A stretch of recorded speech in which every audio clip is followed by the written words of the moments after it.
ಕಾಂಗ್ರೆಸ್ನಲ್ಲಿ ಬದಲಾವಣೆ ಅಥವಾ ಬೆಳವಣಿಗೆ ಅಥವಾ ಸಿಕ್ಕಾಪಟ್ಟೆ ಚರ್ಚೆಗಳು ಸುದ್ದಿಗಳಾಗ್ತಾ ಇದ್ವು. ಅದೇ ಥರ ಬಿಜೆಪಿಯಲ್ಲೂ ಕೂಡ ಬಿಜೆಪಿಯಲ್ಲಿ ರಾಜ್ಯಾಧ್ಯಕ್ಷರ ಬದಲಾವಣೆ ವಿಚಾರಕ್ಕೆ ಸಂಬಂಧಪಟ್ಟಂತೆ ಸಾಕಷ್ಟು ರೀತಿಯಾದಂಥ ಡೆವಲಪ್ಮೆಂಟ್ಸ್ ಆಗ್ತಾ ಇರೋದು. ಜುಲೈಯಲ್ಲಿ ಅನೌನ್ಸ್ ಮಾಡ್ತಾರೆ ರಾಜ್ಯಾಧ್ಯಕ್ಷರನ್ನ ಅಂತ ಹೇಳ್ತಾ ಇದ್ರು. ಬೇರೆ ಎಲ್ಲ ರಾಜ್ಯಗಳಲ್ಲೂ ಬಿಜೆಪಿ ಅಧ್ಯಕ್ಷರ ನೇಮಕ ಆಗಿದೆ, ಆದರೆ ಕರ್ನಾಟಕದಲ್ಲಿ ಮಾತ್ರ ಆಗ್ತಾ ಇಲ್ಲ. ಯಾಕೆ ಬೇಕು ಅಂತಾನೆ ಅನೌನ್ಸ್ ಮಾಡ್ತಾ ಇಲ್ಲ ಅಂತ ಎಲ್ಲ.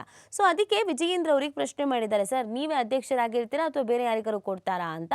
ಅದಕ್ಕವ್ರು ಮಾರ್ಮಿಕವಾಗಿ ಮಾತಾಡಿದ್ದಾರೆ. ನನ್ನ ಮುಖದಲ್ಲಿ ನಗು ನೋಡಿದ್ರೆ ನಿಮ್ಗೆ ಏನು ಅನಿಸ್ತಾ ಇದೆ, ನಾನು ನಗ್ತಾ ಇರೋದು ನೋಡಿದ್ರೆ ನಿಮ್ಗೆ ಏನು ಅನಿಸ್ತಾ ಇದೆ ಅಂತ ಕೇಳಿದ್ದಾರೆ. ಅಲ್ಲಿಗೆ ನಾನು ಖುಷಿಯಾಗಿದ್ದೀನಿ, ನನ್ನನ್ನೇ ಆಯ್ಕೆ ಮಾಡ್ತಾರೆ, ನಾನೇ ನೆಕ್ಸ್ಟು ಅಧ್ಯಕ್ಷ, ನನಗೆ ಏನು ಬೇಸರ ಇಲ್ಲ, ಚಿಂತೆ ಇಲ್ಲ, ಇದನ್ನು ಹೇಳ್ಕೊಂಡಿದ್ದಾರೋ ಅಥವಾ ಏನು ಹೇಳೋಕ್ಕೆ ಹೊರಟ್ರು ಅನ್ನೋದು ಪ್ರಶ್ನೆ ಆಗಿದೆ. ನನ್ನ ಕೆಲಸದ ಬಗ್ಗೆ ವರಿಷ್ಠರಿಗೆ ತೃಪ್ತಿ ಇದೆ ಅಂತ ಇವರು ಸರ್ಟಿಫಿಕೇಟ್ ಇವರೇ ಕೊಡ್ತಾ ಇದ್ದಾರೆ. ಕಳೆದ 1.5 ವರ್ಷದಿಂದ ಪಕ್ಷದ ಸಂಘಟನೆಗೆ ನಾನು ಕೆಲಸ ಮಾಡಿದ್ದೇನೆ. ನನ್ನ ಹೋರಾಟದ ಬಗ್ಗೆ ಕಾರ್ಯಕರ್ತರು ಹೈಕಮಾಂಡ್ಗೆ ತೃಪ್ತಿ ಇದೆ. ಬಿಜೆಪಿ ರಾಜ್ಯಾಧ್ಯಕ್ಷ ಹುದ್ದೆಯಲ್ಲಿ ಅವರು ನನ್ನನ್ನೇ ಮುಂದುವರಿಸುವ ವಿಶ್ವಾಸ ನನಗಿದೆ ಅಂತ ಹೇಳಿದ್ದಾರೆ. ವಿಜೇಂದ್ರ ಅವರೇ ಮಾತಾಡಿದ್ದಾರೆ ಈ ಅಧ್ಯಕ್ಷ ಸ್ಥಾನದ ಬಗ್ಗೆ. ಕೇಳ್ಕೊಬರೋಣ ಬನ್ನಿ. ಮುಖದಲ್ಲಿ ನಗು ಸಂತೋಷ ನೋಡಿದ್ರೆ ಬದಲಾವಣೆ ಆಗುತ್ತೆ ಅನ್ಸುತ್ತೋ ಆಗಲ್ಲ ಅನ್ಸುತ್ತೆ.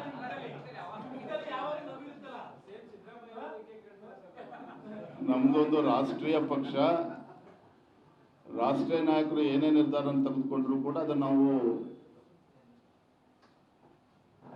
ಪಾಲನೆ ಮಾಡಬೇಕಾಗ್ತದೆ. ನಾನು ಕಳೆದ 1.5 ವರ್ಷದಲ್ಲಿ ರಾಜ್ಯದ ಅಧ್ಯಕ್ಷನಾಗಿ ನಿರಂತರವಾಗಿ ಭ್ರಷ್ಟ ಕಾಂಗ್ರೆಸ್ ಸರ್ಕಾರದ ವಿರುದ್ಧ ಹೋರಾಟಗಳನ್ನು ಮಾಡ್ತಾ ಇದ್ದೇವೆ.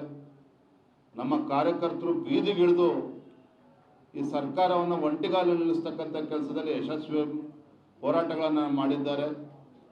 ನನ್ನ ಕಾರ್ಯವೈಖರಿ ಬಗ್ಗೆ ನಮ್ಮ ಕಾರ್ಯಕರ್ತರಿಗೆ ತೃಪ್ತಿ ಇದೆ. ಅದ್ರ ಬಗ್ಗೆ ಹಿರಿಯರಿಗೂ ಕೂಡ ತೃಪ್ತಿ ಇದೆ, ಕೇಂದ್ರದ ವರಿಷ್ಠರಿಗೂ ಕೂಡ ತೃಪ್ತಿ ಇದೆ. ಹಾಗಾಗಿ ನಾನು ಕೂಡ ವಿಶ್ವಾಸದಲ್ಲಿದ್ದೇನೆ. ಅಂತಿಮವಾಗಿ ವರಿಷ್ಠರು ತೀರ್ಮಾನ ಮಾಡ್ತಾರೆ. ಸಂಪೂರ್ಣವಾದಂಥ ವಿಶ್ವಾಸ ನನಗಿದೆ. ಅಂತಿಮವಾಗಿ ನಮ್ಮ ರಾಷ್ಟ್ರೀಯ ನಾಯಕರು ಏನು ತೀರ್ಮಾನ ಮಾಡ್ತಾರೆ